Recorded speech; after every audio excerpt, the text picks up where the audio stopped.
Good morning guys, જય શ્રી કૃષ્ણ. અમે અત્યારે કરી રહ્યા છીએ એક ટ્રીપની તૈયારી. તો મને એવું થયું કે ચાલો, ઘણા બધા લોકો પૂછતા હોય છે તો આપણે બધા સાથે શેર કરી કે અમે ક્યાંય બી ટ્રીપ કરી છીએ તો એની એડવાન્સમાં તૈયારી કેવી હોય છે. સૌથી પહેલાં હું કરીશ નાસ્તાની તૈયારી. સડનલી પ્લાન બન્યો છે. કાલનો દિવસ એક દિવસ છે મારી પાસે અને પરમ દિવસે અર્લી મોર્નિંગમાં જવું છે. તો આજ સવારે પ્લાન બન્યો. ખાલી મારી પાસે 1.5 દિવસ છે. 1.5 દિવસની અંદર બધું જ ભેગું કરવાનું છે. આઉટ ઓફ ગુજરાત જવું છે. 8 થી 10 દિવસની ટ્રીપ હશે. તૈયારી બહુ ઝાઝી બધી કરવી પડે, કારણ કે આ વખતે છે ને ફૂડ અને આપણું રહેવાનું બધું લગભગ કારમાં પોસિબલ હશે ને એટલું આપણે કરશું. ચાલો, થોડી ઘણી તૈયારી કરું છું અત્યારે. સૌથી પહેલાં બનાવવાની છે મેંદાની પૂરી, તો એની પ્રિપરેશન થોડી ઘણી સ્ટાર્ટ કરી દીધી છે. કેમ્પિંગ માટેનું બોક્સ છે, એમાં બધું સામાન હું રાખીશ. અને આમાંય છે, આ તો અત્યારે મેં ખાલી જસ્ટ ઉતાર્યું જ છે. આમાં હજી ગોઠવવાનું સામાન બધું બાકી જ છે. આ પડ્યો છે મારો ગેસ, મસાલીઓ ને બધું. તો આ હજી પેકઅપ કરવાનું છે. અહીંયા પૂરીનો લોટ બંધાઈ ગયો છે, મેંદાની પૂરીનો. હમણાં વણી લઈશ અને પછી જો અહીંયા તેલય મુકાઈ ગયું છે, મતલબ ગેસ ચાલુ નથી કર્યો. પછી તળી લઈશું. એકલા હોય ને એટલે થોડોક ટાઈમ એ લાગે. પહેલાં એકલા વણવાનું અને પછી તળવાનું. ખુશી હોય તો થોડીક હેલ્પ થઈ જાય. ફટાફટ બધું કરશું એટલે 2 દિવસમાં ઓલમોસ્ટ થઈ જશે કમ્પ્લીટ. અને ગાદલું બાકી છે બનાવવાનું, તો જોઈએ હવે એની પ્રિપરેશન. ગાદલાનું સેટિંગ આવશે તો બનાવશું, નહીંતર પછી કંઈક બીજો જુગાડ કરશું.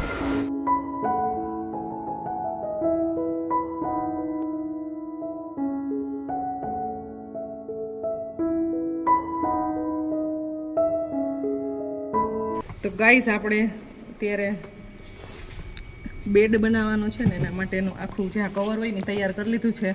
આ છે, બપોરે મેં મટીરિયલ લઈ લીધું અને જાતે જે માપ હોય ને એનાથી થોડુંક આમ તો મોટું રાખ્યું છે. એવી રીતે સ્ટીચ કર્યું છે. હવે આની અંદર આપણે રૂ નાખી અને ભરાવાનું છે. હું અત્યારે મેઝરમેન્ટ કરું છું આનું. નાના મોટું કેટલું થાય છે. લેન્થ તો બરાબર છે, ખાલી થોડીક પહોળાઈ વધારે થઈ છે. આ સીટને કરી તો ફોલ્ડ જરાક.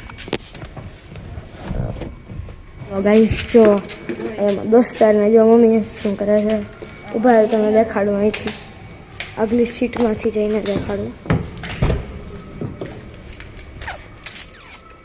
સો ગાઈસ, ચાવી જો અમારી ચાવી BMW જેવી હો, જેમ તેમ નથી. આ ચલો દેખાડી દો, દેખાડું. જો આખો બેડની જેમ બેડ જેવું કરે છે. આખો બેડ સી જાડો. આ મમ્મી, આ પપ્પા, સ્ટીરિંગ વ્હીલ. ચાલો ગાઈસ, થઈ ગયું છે આપણું મેઝરમેન્ટ. અહીંયા ફોલ્ડ કર્યા. ગાઈસ, આપણે આવી ગયા છીએ હવે ગાદલામાં રૂ ને એવું બધું કરાવવા માટે. ગાડીમાં માપ થઈ ગયું, તો આ તો પરફેક્ટ થઈ ગયું છે. હવે આમાં રૂ ભરી અને ગાદલું કમ્પ્લીટ કરવાનું છે. ભાઈ સાહેબ, ગજબ ગરમી છે. જો આવડું આ રૂ આપણે લીધું છે. આ રૂથી ગરમી ન થાય એવું કેવું છે માસીનું. અને અહીંયા હજી એક આવું રૂ છે, તો એ કે એનાથી ગરમી થશે, આમાં સાવ ગરમી નહીં થાય. હવે આપણું આ ગાદલાનું કામ આજે કમ્પ્લીટ થઈ જશે. આવા કામ તો બધા સાંજના ટાઈમે કરવા પડે છે, એટલી ગરમી લાગે છે. અહીંયા સામે છે મવડી ગામનો ગેટ. આ અને અહીંયા જ દુકાન છે. બહુ સારું કામ છે. અમે લગભગ બધું ગાદલાનું ને એવું કામ હોય ને માસી પાસે કરાવતા હોય. બહુ કામ સારું છે. જે કોઈ નજીકમાં હોય ને અહીંયા કરાવવું હોય તો નજીકમાં રહેતા હોય એને. આ છે મવડી ગામનો ગેટ. બાપા સીતારામ ચોક સાઈડથી રોડ આવે અને આ રોડ આવે પાળ ગામ છે ત્યાંથી આ રોડ આવે. તો આ લોકેશન છે ને ત્યાં શોપ છે આવેલી. આ લોકેશન છે, આ દુકાન છે અહીંયા.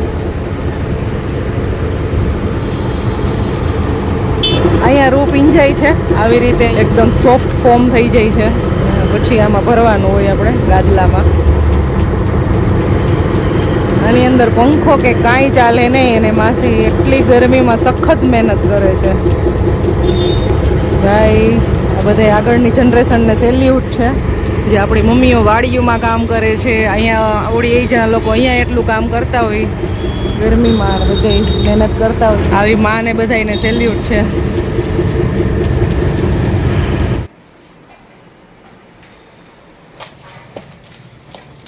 બનીને તૈયાર.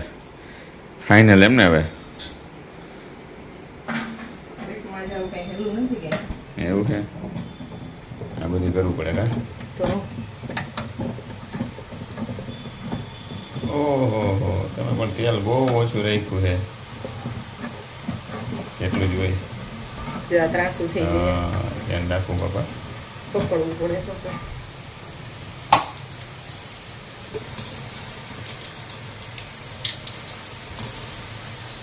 વાહ ગુડ ગુડ વ્હાઈટ હો ભાઈ કારીગર છો તું એમ તો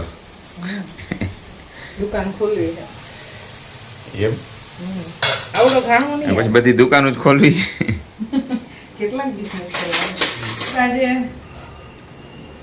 આ મારે નેક્સ્ટ ડે થઈ ગયો છે ગુડ મોર્નિંગ બધાને ટ્રીપ માટેની તૈયારીનો બીજો દિવસ છે આજ સાંજ સુધીમાં કમ્પ્લીટ થઈ જાય તો કાલે અમે જાશું ગાઈઝ અમારે જે જવાનું છે ને એનું રજીસ્ટ્રેશન અમે કરાવી નાખ્યું હતું પછી અમે કેન્સલ કર્યું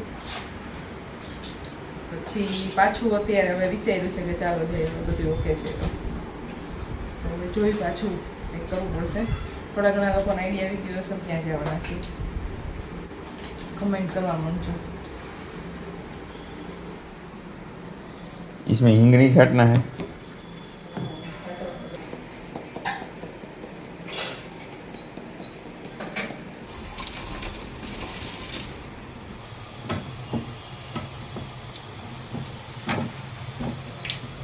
તીખા ગાંઠિયા મોરા ગાંઠિયા અને સેવ આપણે 3 વસ્તુ બનાવી છે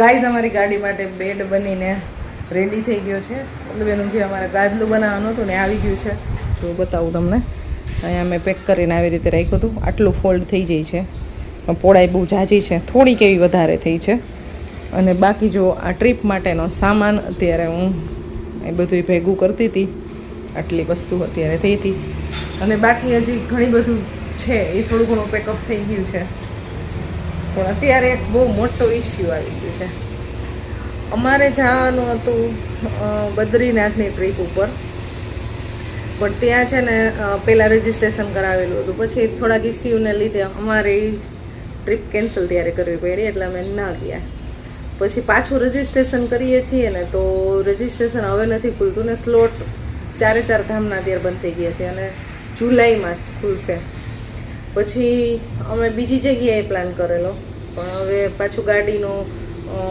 વીમો અત્યારે કરવાનો છે અને એના માટે હવે પાછા થોડાક દિવસ જાય એવું છે અને આવી રીતના કરતાં કરતાં છે ને 3-4 વખત અમારું પોસ્ટપોન થયા રાખ્યું તો હવે અમે ફાઇનલ ડિસિઝન લઈ લીધું છે કે અમારે ટ્રીપને કેન્સલ કરવી છે આમ સમજો ને તો 80% પ્રિપરેશન ઓલમોસ્ટ રેડી હતી બધું જ કમ્પ્લીટ હતું બસ ખાલી બેગ ભરવાના બાકી હતા બાકી જો અહીંયા પાણીની બોટલે ભરાઈ ગઈ હતી મારો સામાન આ બધું આ તો ખાલી બસ આટલું થોડું ઘણું અહીંયા બહાર છે આ મસાલા ને એ બધું મારે ભરવાનું હતું બાકી નાસ્તાને મેં તમને બતાવી દીધું છે સેવ ને ગાંઠિયાના ડબ્બા બધું જ કમ્પ્લીટ હતું જુઓ આ છે આમાં તીખા ગાંઠિયા છે એમાં પૂરી છે આમાં ચંપાકલી છે તો આવી રીતે ડબ્બા અમારા પેક થઈ ગયા હતા અને પરવાને લેવા મોકલવું હોય અથવા એવી રીતે કાંઈ બી હોય ને તો ઉપર લખેલું હોય ને તો એને ઇઝીલી મળી જાય એટલા માટે મેં ઉપર સ્ટીકર માર્યું હતું કે મારા સિવાયના કોઈ બી ખોલે ને પિયુષ કે પરવો કે તો એને મળી જાય એવી રીતે એટલે હું